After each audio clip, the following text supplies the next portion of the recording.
신명기 27장 16절에서 26절 제가 읽어드리겠습니다.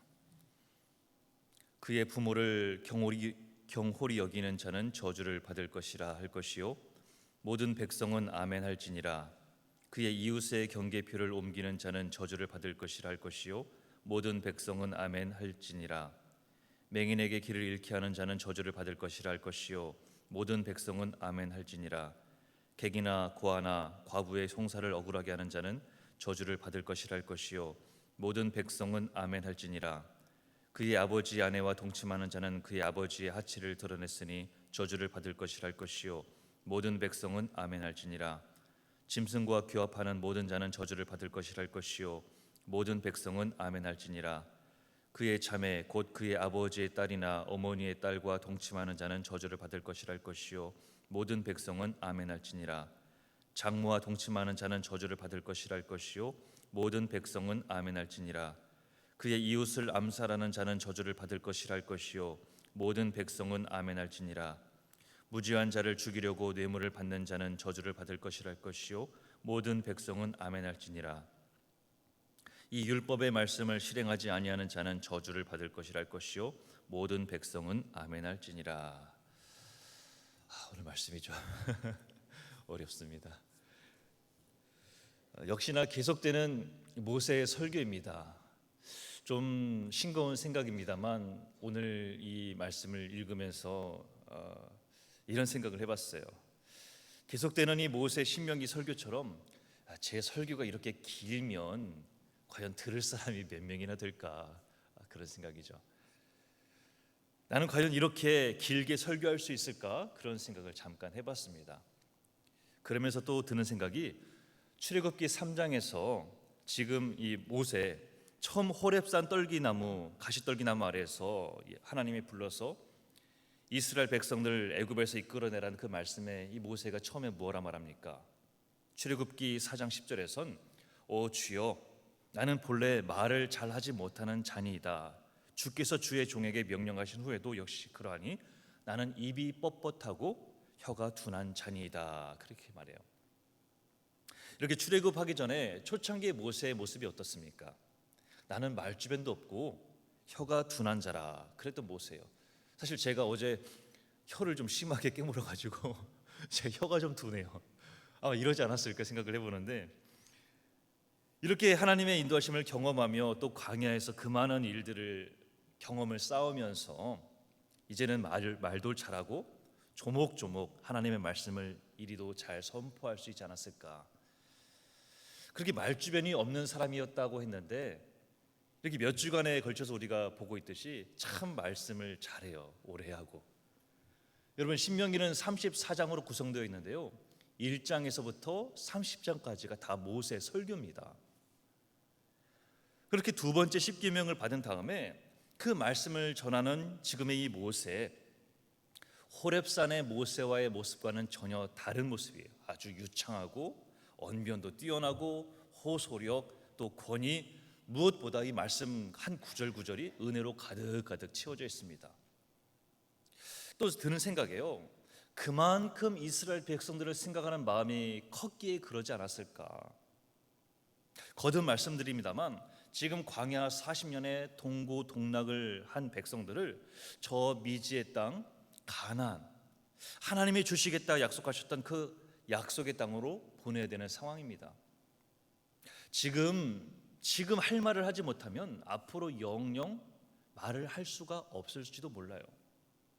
그러니 전해주고 싶은 그 말, 그 당부, 그 염려, 그 권면, 그 사랑의 마음을 가득가득 담고 담아서 말씀을 이어가다 보니까 이렇게 길어진 게 아닐까, 그런 생각을 해봅니다. 그 말씀 한 구절 한 구절이 귀하고 또 애정이 가득하다, 그런 말씀이에요. 그리고 이러한 모세의 설교, 사실 하나님 아버지의 마음이기도 하죠. 앞으로 가나안에 들어가 정착하며 기업을 이뤄가야 될 그 백성들을 향한 하나님의 마음입니다. 그 마음을 대신 모세가 전하고 있는 것이죠. 오늘 본문은 이어지는 모세의 세 번째 설교예요. 특히 오늘 읽은 이 본문은 가나안 땅에 들어가 지켜야 될 그 규범들, 그 중에서도 오늘 특이하게도요, 반대의 경우를 이야기하고 있습니다. 오늘 말씀을 읽으면서 이전에 다른 규범들과는 좀 다르다라는 생각을 가져봤을까요? 이전에는 뭐 이래야 된다, 저래야 된다, 저렇게 지켜야 된다, 그런 율법의 말씀을 했다면 오늘 본문은요, 반대예요. 이런 율법, 저런 율법을 지키지 않았을 경우, 불순종했을 경우에 관한 내용입니다. 그것도 함께 더불어 살아가는 이웃들 사이에서, 또는 함께 지내고 있는 이 가족들 사이에서 지켜야 될 율법을 파괴했을 경우에 어떻게 될 것이냐라는 말씀인 것이요. 본문 한 절 한 절이 상당히 구체적이면서도 너무나 당연한 말들입니다. 한번 같이 볼까요? 16절인데요. 부모를 공경해야 된다라고 말해요. 지난번 새벽에서 말씀드렸습니다만 10계명의 5번째 계명으로서 하나님과 인간들 사이에 연결시켜주는 그 브릿지 역할하는 계명이다 말씀드리지 않았습니까? 그러니까 인간들 사이에서의 첫 번째 계명이기도 해요. 육신의 부모님께 순종을 잘 해야 되는 것은 마땅하고, 또 그 마음 그대로 하늘 하나님께도 순종해야 된다는 말씀인 것이죠. 또한 이웃의 경계표를 옮기지 말라. 이 경우에는 아마 힘 있는 자가, 더 많이 가진 자가 범할 경우가 많을 것이다, 그런 생각을 가져봅니다. 권력을 이용해서, 돈을 이용해서, 힘을 이용해서 더 재산을 늘리고자 이웃의 재물을 탐하는 일이죠. 맹인에게 길을 잃게 하는 경우, 여러분, 나빠도 이렇게 나쁜 경우가 있을까요?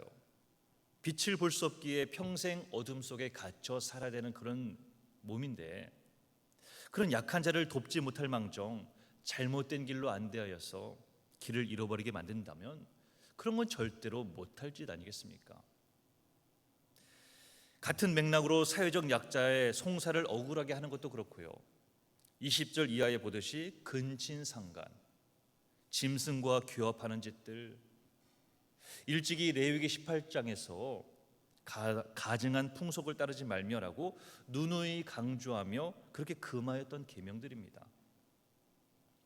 24절에 10계명의 6번째 계명이죠. 살인하지 말라, 뇌물을 받고 무죄한 자를 죽이지 말라. 이 모든 것들을 행할 시에는 저주를 받을 것이다 라고 경고하고 있습니다. 그런데 이 모든 계명들은 사실 그냥 말로만 전하고 있는 것이 아니에요. 여러분, 27장의 앞부분에 보면, 27장 3절에 보면 이렇게 기록합니다. 요단을 건넌 후에 이 율법의 모든 말을 그 위에 기록하라. 그리하면 네 하나님 여호와께서 내게 주시는 땅, 곧 젖과 꿀이 흐르는 땅에 네가 들어가기를 네 조상들의 하나님 여호와께서 내게 말씀하신 대로 해라. 말씀하신 대로 하리라. 그렇게 말씀합니다. 그러니까 하나님은 모세를 통해서 신신당부를 하고 있습니다. 첫 시작, 첫 발걸음이 중요하다. 가나안에 들어가게 되면 가장 먼저 해야 될 일이 있는데, 바로 큰 돌을 세우다가 오늘 이 율법을 기록해 두라는 것이에요. 여러분, 사실 가나안은요, 풍요의 땅입니다. 방금 읽어드린 신명기 27장 3절에서 보듯이요, 젖과 꿀이 흐르는 땅, 땅이 비옥하고 또 풍요로운 곳이에요. 하지만 반면에 그곳엔 무엇이 있습니까? 바로 하나님이 그토록 경멸하며 싫어하는 우상 바알이 존재하는 곳이에요. 평생 광야에서 안정된 삶을 누리지 못했던 이스라엘 백성들, 그 풍요의 땅에 정착하게 되면 좋지요. 하지만 그 풍요로움 속에 익숙하다 보면 그곳의 팽배한 우상들, 바알에 젖어들기 쉬운 곳이었고, 그러니 정신 바짝 차리지 않으면 안 되는 곳이 바로 가나안입니다. 그 우려를 너무나 잘 알고 계신 하나님이시기에 모세를 통해서 이렇게도 당부를 하고 있는 거예요. 가나안 땅에 들어가면 가장 먼저 해야 될 일이 있다는 것이죠. 이 귀한 하나님의 말씀을 누구나 어디서든 멀리서도 볼 수 있도록 큰 돌에다가 석회를 바르고 그 위에 계명을 기록하라고 그래요. 그리고 누구나 볼 수 있도록 에발산에 세우라고 말씀합니다. 그 말 절대로 잊지 말고 늘 삼가 살피면서 계명을 반드시 지켜야 된다는 말씀인 것이죠. 돌 위에다가 석회를 발랐기 때문에 아주 멀리서도 눈에 잘 띄었으리라 생각을 해봅니다. 오늘 이 말씀 한 절 한 절이 새겨진 그 돌을 바라보면서 늘 자신을 살피는 그런 이스라엘 백성들의 모습을 기대한 것이고, 그런 이스라엘 백성들의 모습을 우리가 상상해 볼 수 있는 것이겠죠. 하나님은 이스라엘 백성들이 저 가나안 땅에 들어가 정착하게 되면서 하나님이 하신 일과 그 명하신 계명을 잊지 않기를 바라셨습니다. 그렇게 모세의 마지막 설교를 통해서 이 사실을 일깨워 주고자 하셨던 하나님의 말씀인 것이죠. 예전에 전도할 때 보니까 누가 그러더라고요. 교회를 좀 나오세요 했더니 합당한 핑계를 대요. 교회를 나오지 못하는 이유가 있는데, 교회를 다니면 너무나 지켜야 될 게 많다라는 거예요. 이거 해야 된다, 저거 해야 된다. 특히 십계명을 보면 하지 말아야 될 게 너무나 많다고, 이게 자기는 너무나 힘들다라는 거예요. 그래서 교회 다니기 시작하면 십계명을 지켜야 된다는데 나는 그거 참 지키기 어렵다고, 겁난다고, 아예 못 다니겠다, 그렇게 말해요. 근데 여러분, 거듭 말씀드립니다만 오늘 보고 있는 이 말씀들도 사실 십계명에서 5계명에서부터 십계명에 관한 10번째 계명에 관한 이야기 아니겠습니까? 근데 여러분, 이 내용이 다시 보면 과연 지키기에 어려운 내용일까요? 아니면 안 지키는 게 어려운 것일까요? 한 가지만 예를 들면 십계명의 6번째 계명이 뭐예요? 살인하지 말라예요. 여러분, 살인이 쉬운 일이에요? 엄청난 일입니다. 그런 엄청난 잘못을 저질렀기에 벌을 받는 것 아니겠어요? 당연한 것이죠. 여러분, 다른 계명들도 다 마찬가지입니다. 우리가 살아가면서 지키고 있는 것들이에요. 아주 특별하거나 힘들거나 엄청 부담되는 계명들이 아니란 것이죠. 일일이 열거하지 않아도 오늘 본문에 나오는 조항들을 오히려 어기는 것이 힘든 것이고 엄청난 사건들 아니겠습니까? 여러분, 한번 솔직히 한번 말해봐요. 다른 건 몰라도 근친상간 가능한 일입니까? 짐승과 규합하는 거, 이웃을 암살하는 거, 이게 정말 범하기 쉬운 일인가요? 이건 정말 미치지 않고서야 할 수 없는 일이에요. 오히려 이런 죄를 범하기 어려운 것 아닐까요? 이게 무슨 말이냐면, 우리 하나님은 우리가 지키기 엄청 어려운 계명을 주시는 게 아니라 인간들 사이에서 마땅히 지켜야 되는 그 도리들, 약한 자를 보호하고 또 성적 윤리를 잘 지키면서 또 무리한 욕심을 부려서 타인에게 피해를 입히지 말라라는 말씀인 거예요. 진짜 예수 잘 믿고 신앙생활을 잘하는 우리들이 지금껏 잘하고 있는 일들이고요, 전혀 부담되는 일이 아니란 것이죠. 이렇게 하나님은 택한 백성들이 제한된 율법 안에서 자유롭게 살기를 원하셨어요. 아주 엄격한 군주처럼 아주 지키기 어려운 율법을 정해놓고 벌하시는 분이 아니세요. 그걸 우리가 다시 한번 깨달았으면 좋겠습니다. 10계명, 10가지 계명이라고 하니까 무슨 엄격한 법으로 생각하기 쉽지만 정말 다시 따지고 보면 다 우리가 지키고 있는 것이고 지키기 쉬운 것들이에요.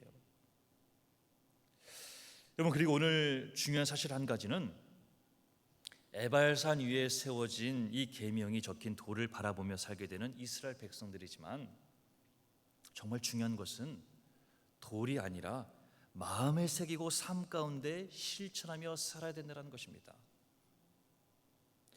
누구나 어디서든 잘 볼 수 있는 곳에 멋진 돌을 세워놓고는 그 말씀을, 그 계명을 잘 지키지 않는다면 무슨 소용이 있겠습니까? 하나님이 돌을 세우라고 하신 것은요, 어떤 기념비를 세우라는 것이 아니에요. 하나님의 말씀은 기념하는 것이 아닙니다. 하나님의 말씀은 지켜야 되는 거예요. 지금 신명기에서 백성들 석회를 바른 큰 돌에 말씀을 새겼지만, 오늘을 살아가는 우리들은 우리 각자의 마음밭에 이 말씀 한 구절 한 구절을 새기고 있는 줄로 믿습니다. 오늘 이렇게 한 주를 시작하면서 말씀을 아멘으로 받고 이 말씀 따라 내가 열심히 하루를 살겠다고 결단하는 거예요.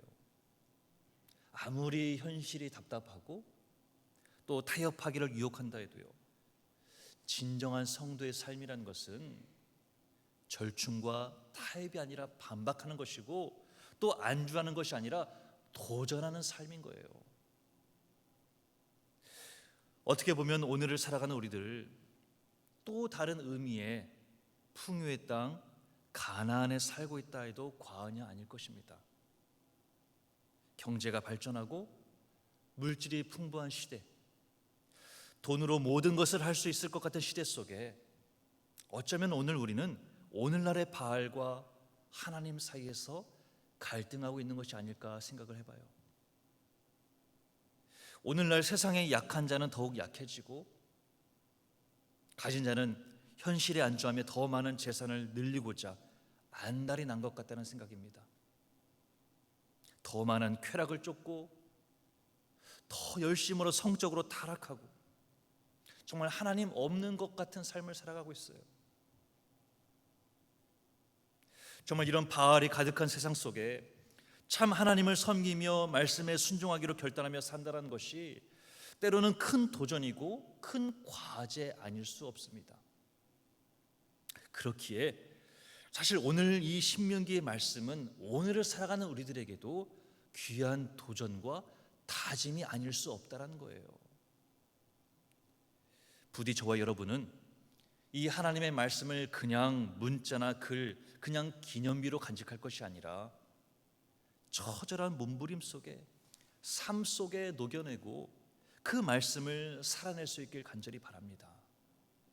그런 안간힘과 노력, 그 몸부림 가운데 저주가 아닌 참 평안과 안식이 임할 줄로 믿습니다. 오늘 하나님은 모세를 통해 말씀하십니다.